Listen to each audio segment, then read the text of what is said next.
இல்ல. எனக்கு புரியல.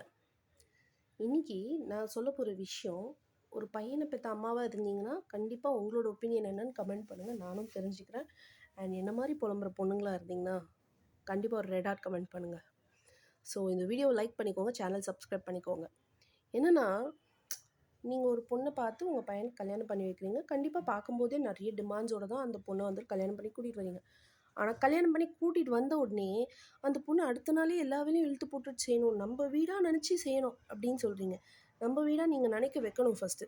நீங்க எப்படி இருந்தாலும் அது வந்து உங்க வீடு. "இங்க பாரும்மா, உன் வீட்ல இருக்கிற மாரி இங்க கிடையாது.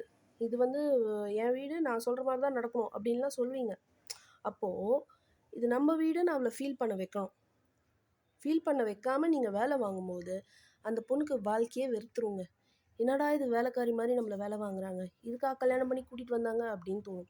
நல்லா படிச்சு உங்கள மாரிலாம் கிடையாது. உங்க மாமியார் மாரி, உங்க பாட்டி, உங்க அம்மா மாரி கிடையாது.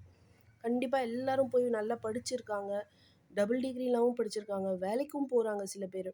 அந்த மாரி இருக்கும்போது, அவங்கள நீங்க வேலை வாங்கும்போது, நம்மள வேலைக்காரியா நடத்துறாங்களோன்னு கண்டிப்பா தோணும். அப்போ நீங்க என்ன பண்ணணும்? ஃபர்ஸ்ட்டு அந்த பொண்ண நல்லா பார்த்துக்கணும். உங்க வீடு தானே! உங்க வீட்டுக்கு வந்த பொண்ண உங்களால பார்த்துக்க முடியாதா? கொஞ்ச நாள் நீங்க அந்த பொண்ண பார்த்துக்கிட்டா, மீதி வாழ்க்கை ஃபுல்லா உங்களால முடியலன்னு சொல்லும்போது, அந்த பொண்ணு உங்களுக்கு செய்ய தான் போகுது. செய்யலனாலும் நீங்க விட போறதில்ல. உங்க பையன்கிட்ட சொல்லி செய்ய வைக்க போறீங்க. அப்போ ஃபர்ஸ்ட்டு உங்க பையனையும் அந்த பொண்ண நல்லா பார்த்துக்க சொல்லுங்க. அந்த பொண்ணு வந்து இது நம்ம வீடுன்னு ஃபீல் பண்ண பிறகு, அவளே இழுத்து போட்டு எல்லா வேலையும் செய்வா. அப்போ அவளுக்கு வேலைக்காரியா ஃபீல் ஆகாது. இது நம்ப வீடு. நம்ப வேலை பண்றோம் அப்படின்னு தோணும். முதல்ல அந்த மாரி ஒரு ஃபீலிங் குடுங்க. வாழ்க்கை ஸ்டார்ட் பண்ணும்போதே அவங்களுக்கு வந்து ஒரு கசப்பான அனுபவத்த தராதீங்க. யோசிச்சு பாருங்க. எனக்கு புரியல. உங்களுக்கு புரிஞ்சா நீங்க கமெண்ட் பண்ணுங்க. Thank you.